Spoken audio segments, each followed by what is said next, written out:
Welcome to Rebecca Sounds Reveille. What a delightful show we have for you today. I'm really just ecstatic and honored with the guest that I have for you. The guest today has a long history in film and in entertainment. I've got to tell you, he goes back from, about the fifth grade or so, where he started becoming so interested in acting, and then it moved on into his high school years, moving on into university years, and getting even a degree from the University of Washington after spending some time in England. You may know him just as you are looking at the screen, and the face is so familiar, but let me tell you a little bit more. He has spent a lot of time in filmography and has spent about, has had 11 feature films, has a lot of made-for-TV movies. He's done a lot of on-Broadway productions, and there's a lot more to his background just than that, but you may have known him in your home from many seasons, 8 years in fact, where he was Al Borland on Home Improvement. So I'd like to welcome to the show Richard Karn. Welcome. Thank you. Thank you very much. That was a wonderful intro. Well, I'm really excited because there's even more than that you have done. You've done a lot more on Hallmark type movies and Family Feud. There's even more to you than just that. But I've got to ask you something. How did you know in the fifth grade that this was going to be something that you were going to strive for? I didn't. But I remember that fifth grade play vividly because I think it was something that the teacher wrote. To be honest with you, it was about Thanksgiving, and I was the child that ate too much, and then I have this dream where everything that I ate put me on trial. Like the turkey and the mashed potatoes and everything. And I remember making my own prop. I had a prop that I used an old brown bag, and I made a drumstick out of it. I was very proud of that. But I distinctly remember standing off stage, about to go on, and literally thinking, I can just walk away. I don't have to go out there. I think I can just, and it'll be okay. And then I walked on stage, and it was transforming, in fifth grade. And I just kind of kept, finding that in school plays, in school sports. I did a lot of things. I had a great childhood, and I did community theater in high school, which was set up because of our high school drama teacher, Ms. Wills. She put together this kind of winter one-act festival where we directed it, we cast it, we did it all ourselves, the students. And then she had professionals, from Seattle area come in and kind of first, second, third best play, best director, best supporting actor, all that kind of stuff. And as a sophomore, I got this best supporting actor, which was, it came out of left field. I didn't expect that because I really didn't know how to create a character at that point. I was just I think I was doing an impersonation of Paul Lynde, which, most of your viewers won't even remember Paul Lynde, but I was just doing that and throwing it into that character. And I get this, and which led to doing summer theater that summer at the Bathhouse Theater. How fun is that? Our childhood brings back so many memories of dreams and different things, and when it comes back to this, I just could feel, I got the hairs on my arms standing up when you were talking about some of these memories that you had, because it just invoked a lot of my own at the same time, and also the same excitement that as you were talking about it, I could just feel yours as well. And I think that that's really neat. But you moved on from there too, and doing so led you to getting a degree. Now, was your degree in England? No, actually, England was my sophomore year. There was an exchange program with Queen's College in New York and the University of Washington. And we went over for 6 months, and we did a play at the Edinburgh Festival. So we lived in Edinburgh, Scotland for a month. We did a play at the Robin Hood Theatre in Nottingham. Oh my goodness. We did the play in Wales, and 3 months in London. And we had teachers from different schools in London, Bristol Old Vic, oh gosh, what are the other schools? Royal Academy, you know, fencing teachers, dialect coaches, acting coaches, movement, all that kind of stuff for 6 months. And then when I came back to the University of Washington, I auditioned for a professional training program, which was a 3-year program, which you either got a master's or a BFA or something like that. But they only took about 16 into each class. So you had to audition for that. And there were probably 500-600 kids that auditioned across the country for these programs. And I got into the one in my hometown, University of Washington, and ended up doing 3 years there and then moving to New York. I wasn't sure if there was some kind of connection with the university and something that was going on in England, and that was the connection there. So I didn't know if there, you know, if there was some degree that I didn't know how that worked. So this is kind of neat. Let me ask you though, as far as acting goes and what your experience was there in another country and here, is there a big difference? There was a growing up. Okay. Leaving home and going to another country and experiencing all that stuff while you're also, you know, in acting class, which is, you know, it's a lot of times it's therapy for a lot of people. You know, they're working through issues and stuff like that as they try to find the truth in plays where, you know, you could be a murderer, you could be, you know, all sorts of things, and you have to bring that stuff from your past, which, you know, can dredge up some things like that. But I don't know. I loved it. And the season that I had in London was, I could write a book about just the theater that I went to when I was living in London, because I got to see Jimmy Stewart in Harvey. I got to see Richardson and Gielgud in No Man's Land, Alan Bates in Otherwise Engaged. I saw Betty Davis just talk about her life. My goodness. I saw Lulu play Peter Pan with Ron Moody as Captain Hook. It was one show after the other was just amazing. Jonathan, from Brazil, Jonathan, he was in Comedians, spectacular. It was just, you know, lessons right there, just watching these people, you know, these actors work. I saw Hamlet with Albert Finney, and Angela Lansbury played his mom. I mean, this was the kind of season in 1 year that I got in London. That's pretty phenomenal, because you were able to really, I mean, just absorb so much at that time. And I bet that... when you're 19, 20 years old, everything's soaking in. Yes. And that kind of culture and what you were seeing in performing arts and all of the other things that were going on, I think that really solidified a lot of things and allowed you, I mean, you said that there was such a small group that was going into the program to allow you to do that. The program lasted 3 years, and then they had auditions for us. There were 10 schools in the leagues of professional actor training programs. And we went to New York and we auditioned in New York. That's why I moved to New York instead of Los Angeles. All of a sudden I had these connections and an agent and stuff that was going on there. And I felt way more comfortable doing theater at that point, because I hadn't really thought about doing film and TV. That was something that was out of my reach in Seattle. That's pretty interesting too. Do you find that do you still find that doing theater is preferable?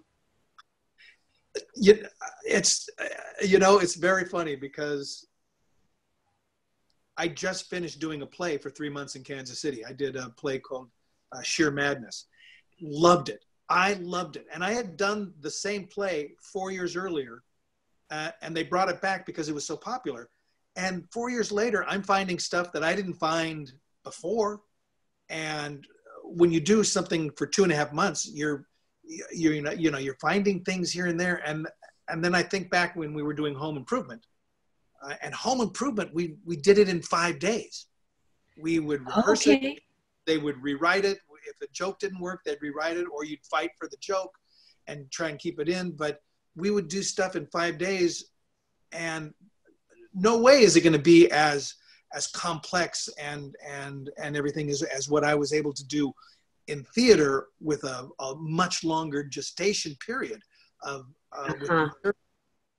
it's a different animal. Yeah, television, it's get it up, get it going. I did a soap opera where I played a judge last year for 2 episodes on One Life to Live or one of those. And I so much respect for those guys that just have to learn a lot of stuff every day. Mm-hmm. They have to learn so much stuff every day and make it presentable and believable. And it's a really good technique. I often think about that when I am watching something on screen and I know what kind of goes on behind the scenes. And I'm thinking, some of these things, the lines are so intense, and how the actors and the actresses are really being able to gain so much quantity and being able to deliver it. And I know, and you're on set for 12 hours in a day, and you have to get all of this across. And well, not necessarily. I don't think the union allows that too much unless you're going into golden time. Yes, but just the long time. It is of hurry up and wait. Yes.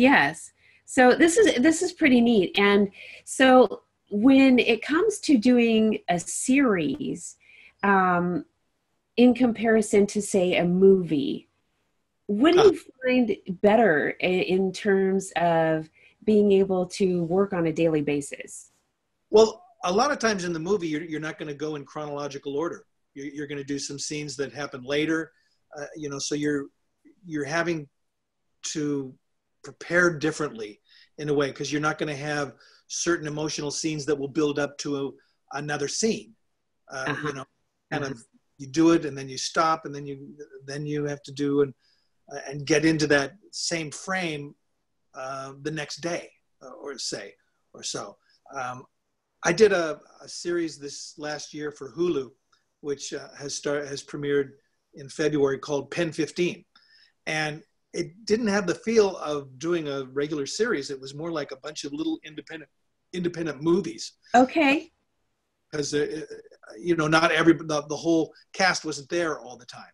With Home Improvement, you're around the cast every day and everything, and so you get more of a family feeling, more of a camaraderie with the cast and crew that I felt in that first season of Pen 15.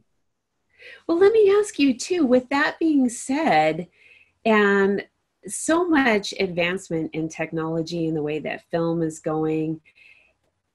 Oh yeah. This got to be very different now. iPad, and the technology wasn't there 15 years ago to be able to talk to somebody like this. This was, this is Dick Tracy, the Jetsons. Oh, true. And now it's just another way. You can audition this way. I know people that, have moved to the Carolinas and still audition for things here in California on their iPad.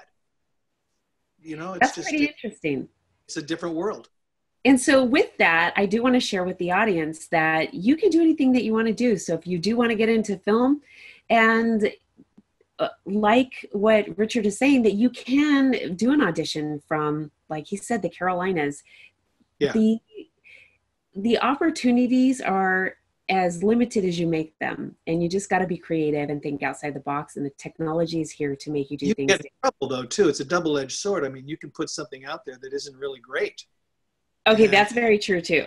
And that's going to stay out there, and people are going to look at that and go, well, this guy isn't an actor, or what's she doing? So you should be careful about what you throw out there, because sometimes it won't go away. You have a very good point. I think there's a lot of people that has been the victim of some challenges on social media and other things that have surfaced. And then there's been other things that have caused people that have put things out there, a lot of repercussion, even trying to gain employment. So I think what you're saying is really spot on. But let me ask you too, out of all the work that you've done, do you have anything that you find, I don't know, maybe most memorable, or something that might be your a favorite? Oh, gee. Well, there were productions of plays that I just had the best time because they were so funny. Larry Shue wrote two wonderful plays, one called The Foreigner and one called The Nerd. I did both of those plays, and they were just so much fun. A farce that just kind of builds and builds and builds, and the audience is having a great time, and you're trying to keep from laughing because it's so much fun. That is a wonderful experience. Working with Tim on Tool Time was a joy. They never told us they were going to do outtakes, and all of a sudden when we see these outtakes, we're going, well, that's kind of weird, isn't it, that we've broken character and they're seeing us muff our lines, and then it was almost like adding another dimension to those characters, that you saw them as regular people in a weird way. Uh-huh. How fun. I think that doing what you love and what you feel inspired to do, and adding a component of being able to laugh with that as well, just really, really makes everything very, very fulfilling. And it sounds to me like you have found this to be a very fulfilling adventure in your life in entertainment. It is, but then there are the times when you're, between jobs and you're looking for work, and that can be a little disheartening. It's like, I look at our job as finding work. My vacation is working, basically. Okay, that makes sense. That makes a lot of sense. Do you have anything that is coming up that you're able to talk about? Well, the upfronts for Pen 15 are sometime in May. So we'll find out whether that show gets picked up again, which was a lot of fun. Anna and Maya, I play the father to a girl who's in 8th grade. And that was amazing, because I have a boy. Cooper's now 27 years old. He was born the first season of Home Improvement. So I've always had a boy around the house, but all of a sudden to have a little girl who's in 8th grade and I'm playing her dad, it was a whole nother experience. It really was frightening and fun and scary. Probably more fun because, it's not real. I'm not going to have to live with the anxiety that I've created in that episode for the next 50 years. Yeah. So, but anyway, what else is coming up? Gosh, I don't know. It's so many times things come in from the left field that I just didn't anticipate. A lot of the Christmas movies I did for Lifetime and Hallmark, those just kind of came up in like August, and you do them, and then they show them in November and December. So that's a quick turnaround. Yeah, it is, and they've got their system, and it works pretty well. Well, I think you are an absolutely phenomenal actor. I love to see your work on screen. I'd love to actually see you on stage at the theater. I haven't had that opportunity. You've been in my home repeatedly for a number of years in a number of ways. It's been an honor to be able to talk with you today. And I know that our audience has been able to really gain a little insight with just some of the things that we've talked about today. I'm really excited about some of your upcoming things. And I just really cannot wait to see more that you have coming, even if they are calling you at the last minute and then broadcasting it real quick, like an August to December thing. I hope that there's Well, some more coming. yeah, Yeah. I'm looking forward to, as you get older, when I was doing theater in my 20s, you could just memorize stuff and remember it like that. Now that I'm a bit older, you have to work a little harder at it. So it's a lot more exciting, because sometimes you don't remember a word about a page out. In your mind, you're thinking, oh gosh, I have this line coming up, but what was that word? I know what, and then all of a sudden it's right there, and you either remember the word or you come up with a synonym. Are there any tricks to memorization for your lines? Plant it in reality. I know that a lot of times I need the movement to remind me. Okay. Blocking and what I'm doing and where I'm going. There was a play, a 3-person play that I did a couple of years ago, where I had to learn. We did it in 10 days, and for the first half week, it was really not all there. And I had this monologue. When I finally felt comfortable, I had this monologue where I walked down to down left stage, and so I go, you know what? I think this is in my head. I'm going to go this way tonight.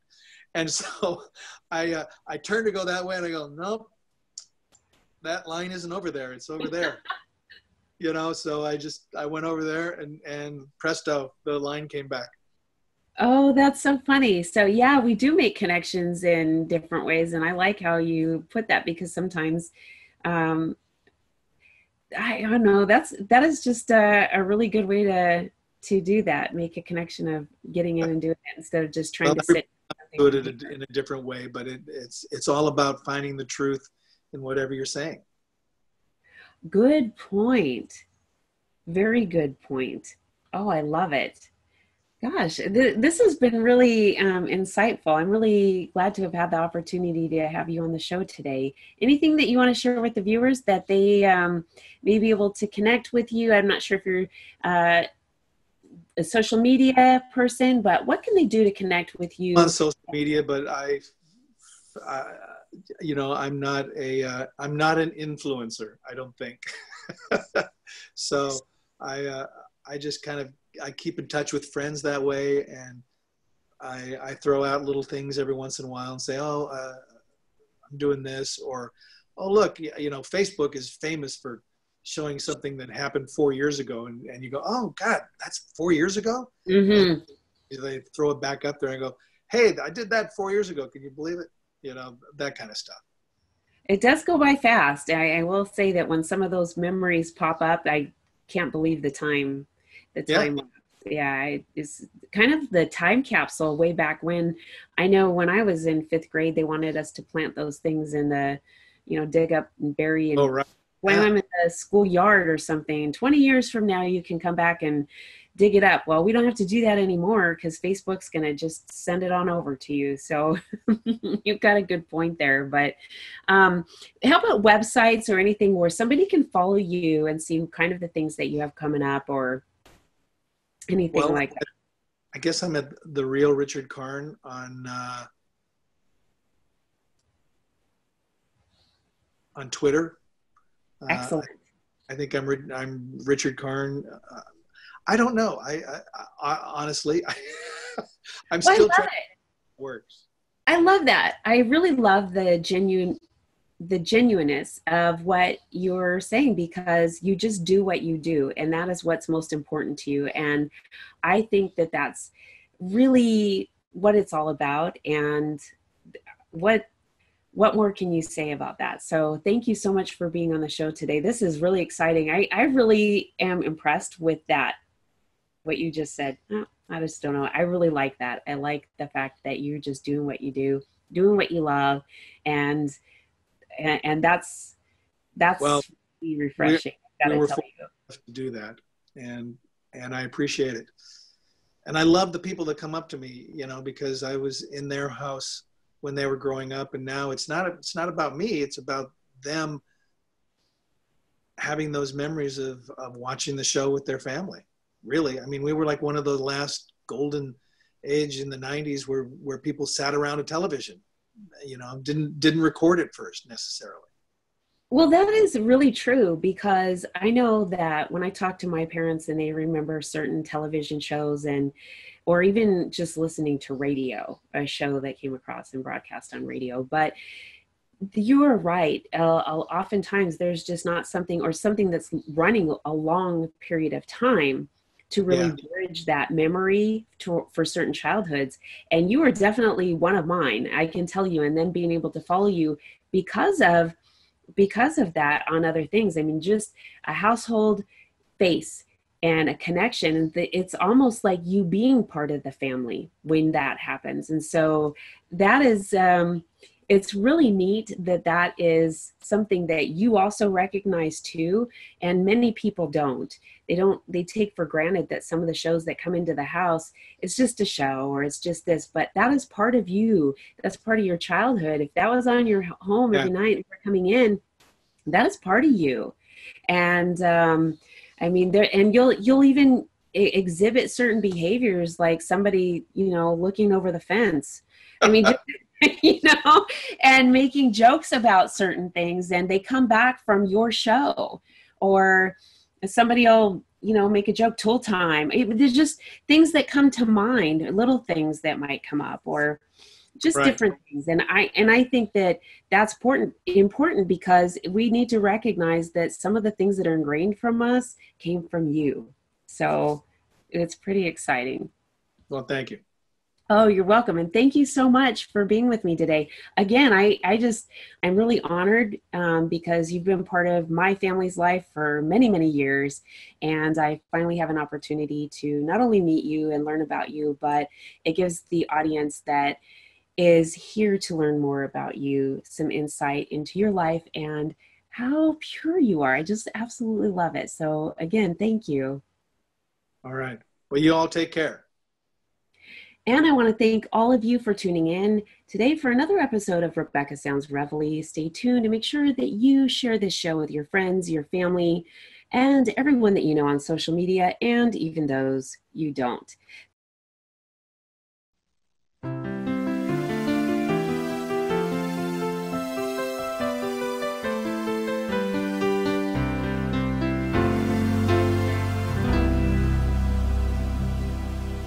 Welcome to Rebecca Sounds Reveille.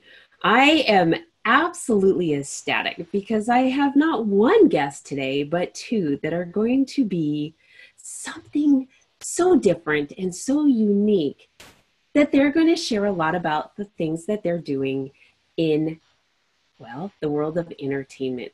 Today with me, I have Austin Foxx, who, he's an actor and director for Mom and Eli, 3 Aprils in March. And with me also is Cory Foxx.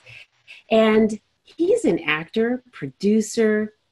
He's known for the Adventures of Rocky and Bullwinkle, yes, and the Majestic and Amhurst.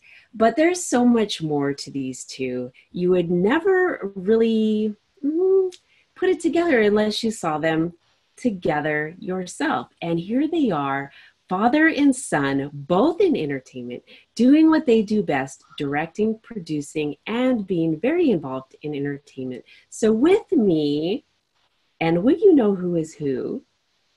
Yes, Austin and Cory. So Austin, I'm going to have you go first and let you introduce yourself to the Rebecca Sounds Reveille audience. Well, yes, as you said, I am Austin. He's the Cory guy. I am an actor, and I am the director and producer and writer on Mom. I've also been in other projects, as you said, such as Eli, 3 Aprils in March, and a few other things. And now on to him.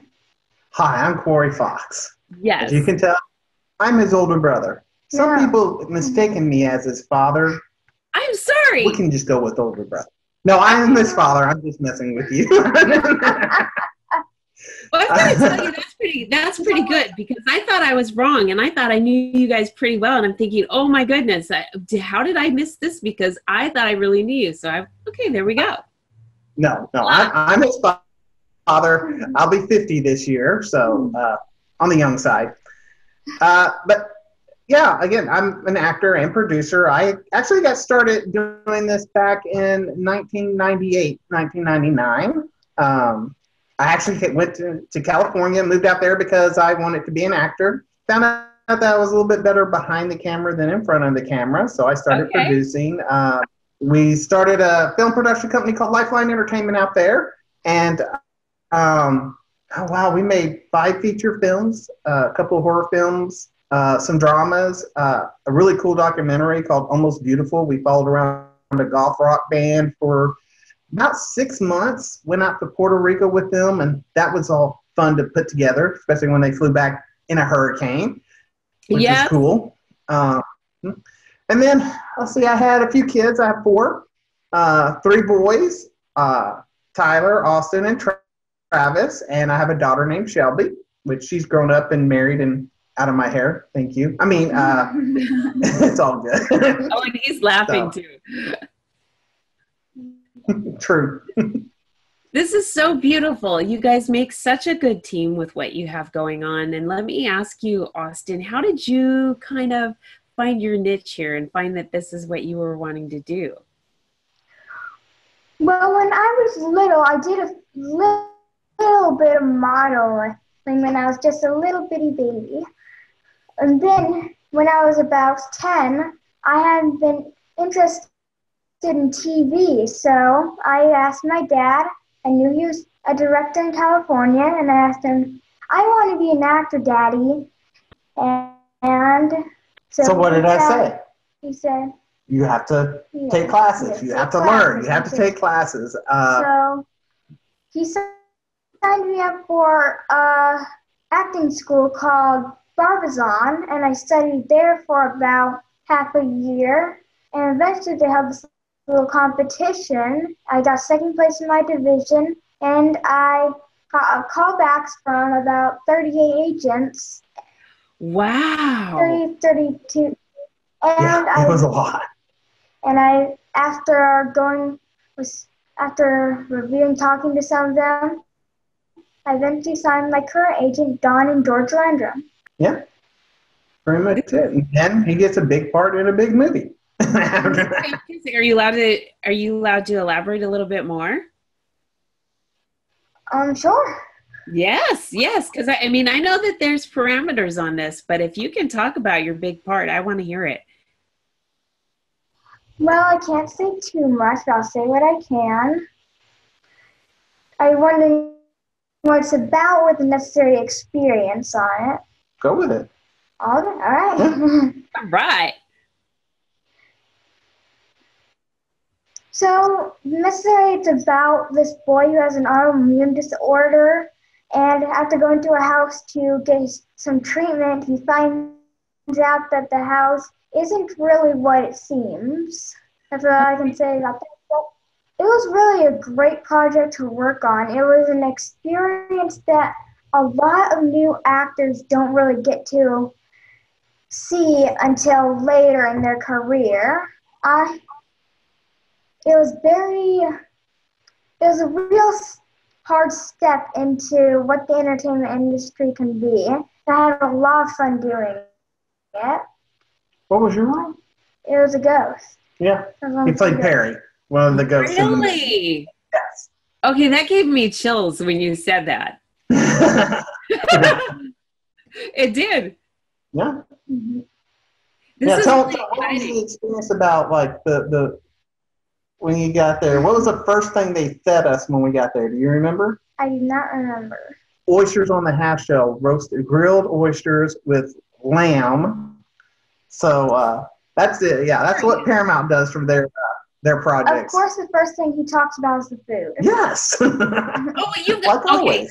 Okay, so when we were off air, we did discuss food because I was sharing that as an extra, I would go and there was just a smorgasbord of food. But to hear what you just said, I would not even imagine that whatsoever. Oh no, it was great. They had this a gut truck. It looked like a gut truck, but this one was really big and fancy. They had great burritos and served to order breakfast, lunch. Like I said, the first day we were there, it was lamb chops with smoked oysters on it. That was so good. With smoked oysters Goodness. and stuff, along, with salad, and they had some really good sides and stuff like that. But then the next day was like a really good prime rib. So I mean, that's how you're just big productions work. Yeah. And this is the way we did. Oh my goodness. So Yeah. were you just in heaven, Austin? Huh? Were you in Were you heaven? just in heaven with all of this? I mean, you're treated like a king. I love it. I love it. Yes. It was really enjoyable. I really love it. And so, Corey, as you're doing this, I know that you're in the industry too, but coming from the perspective as a parent, how is this for you to watch your son doing, everything that he's doing? It was surreal, actually. I'm just like, I can't believe I'm sitting here watching my 11-year-old son sit in a makeup chair, for 4 hours, while they do all these prosthetics and stuff on him, all this makeup, make look like, bones protruding out of him and stuff. That was amazing. He was so patient and so professional about it, where, most kids that age would get squirmy and, uncomfortable. He was really good. He sat there and he took it like a champ. And to watch him work, he probably had a harder part, the three ghosts, because there's three ghosts in this movie. They probably had the hardest part because they didn't have any lines. It was all action. So they had to scare you, and it was all action. There was no lines or anything like that. So I think that's harder than if you actually have lines to say or interaction back and forth and talking back and forth to people, because that's natural. Sure. Scaring the heck out of people, jumping, around corners, dragging, all the different things they had to do. Well, that's not as easy, because that's not natural. Mm-hmm. I have to agree with you. And so let me ask you, Corey, so many people are wondering how child actors get an education when they're on set for sometimes 12, 16 hours a day. And so many are homeschooled, or many have different types of schools where they're out for a certain period of time. So do you do any type of education while you're on, like if you're sitting in the makeup artist's chair, are you able to get some type of education while you're sitting there? Dad, Corey, are you sitting there with, some kind of book saying, okay, let's go over some of this stuff to study for your test? How does that work? Well, actually, film production sets are required by whatever state they're filming in, that they have to have a set teacher on staff. So, and they have to do, depending on their age, between 3 to 4 hours a day of schooling. It doesn't have to be consistent, and they can bank time too. But that's basically what they're doing, is they have to have that many hours. So there's a set teacher. The one on Eli, her name was Miss Sims, and she was wonderful. Yes, she's been a set teacher for years. So she had curriculum for them. She actually gave Austin a book to read, and he got to keep it afterwards. I think she even signed it for you, didn't she? Yeah, I think she did. So, and I she asked me to bring some lessons for him, and I've been wanting him to learn how to do handwriting, cursive, because I've taken those out of schools. Yes. So I brought assignment books for doing cursive, and he worked on those along with, they did some puzzles for, and you're going to say puzzle, well, that really isn't learning, but they had 6 kids, and they learned how to work together to put this 1,000-piece puzzle together, and they worked together, and they assigned different areas. It was kind of cool to watch them do it and stuff like that. So I believe before we left, we got the 2 puzzles. Yeah, 2,000-piece puzzles they got put together in was it 2 weeks of filming that he did? Okay, so that's pretty incredible. Let me ask you a question too, Austin. So we've talked about you sitting in the chair, you being on screen. So now let's do a little role reversal here as a director, and you having people that are now sitting in the chair. You get to tell them what you would like them to do. How is that as a director, and especially at your age? Being a child and it being your first time, it can be a lot of work. Your feet will hurt, you'll have to be walking around doing all this stuff, trying to make sure you get the movie in your image. But eventually, if you get used to it, it's still hard, don't get me wrong, but you can get the general idea of it. And the real thing is you got to have a good communication with your team, make sure everyone's working together, and it will go way more smoothly. And you'll get everything done way faster and better. This is fantastic that you really can see and understand how that is. It's hard for even adults to grasp this sometimes. So this is pretty amazing. Do you like doing that more than being on set as an actor, or do you like both? What do you think you're leaning towards? I'm leaning towards acting. That's what I really like. But I also think doing some directing every once in a while is very fun too. It's a great experience. And what was it like bossing around adults? I didn't ask that. I'm wondering that too, and I was wondering how receptive. Did you have to fire anyone is what I want to know. Okay, here's the story. So we were at one of our production meetings, and because it was a short film, we had to cut a lot of time and try and squeeze the movie into about 40 minutes. Okay. So while we were there, we had this scene with a bill collector, and they're starting to pay bills. So we ended up having to cut that scene due to time, and guess who was the bill collector? Yeah, guess. Oh, really? Yeah, he fired me on his set. So yeah, we had to cut that scene because it just wasn't flowing with the rest of the movie and stuff like that. So yeah, they informed me that they weren't going to be filming that scene. So got fired by my own son. And necessarily, Austin. Huh? You fired your dad. Yes. Cut. Yes. He right enjoyed there. It. Don't let him kill you. Yeah. You know, that's really something, because that shows a lot of strength in your character, that you're looking at the outcome of what you need to do and not anything else, saying, okay, well, I'm just going to go with it. You're really concentrating and staying focused on the delivery. And that shows a lot, especially for, and I don't mean to go back to this, but I really want to point it out. So I guess I do. Being your age, that's an incredible, it's an incredible thing, a strength that you have. And that's going to really take you to a lot of places, because a lot of people can't do that, and it will show in their work. So that is a big plus. And Corey, what do you got going right now? Right now, we've got post-production on Mom going right now. So we got a couple of more scenes to shoot. We're going to be shooting this Monday out in Austin. We've got the newscaster scene and some voiceover work to be done, trying to pick up some ADR work on it. So, yeah, once we get that all put together, it's getting the package put together and getting it ready for the film festival circuit. I love it. I absolutely love it. I'm really excited about what you guys have going on, and the amount of teamwork the two of you have, as well as the focus that you have, because both of you not only have an individual focus on the work that you do, but a teamwork focus. And it's pretty amazing to see.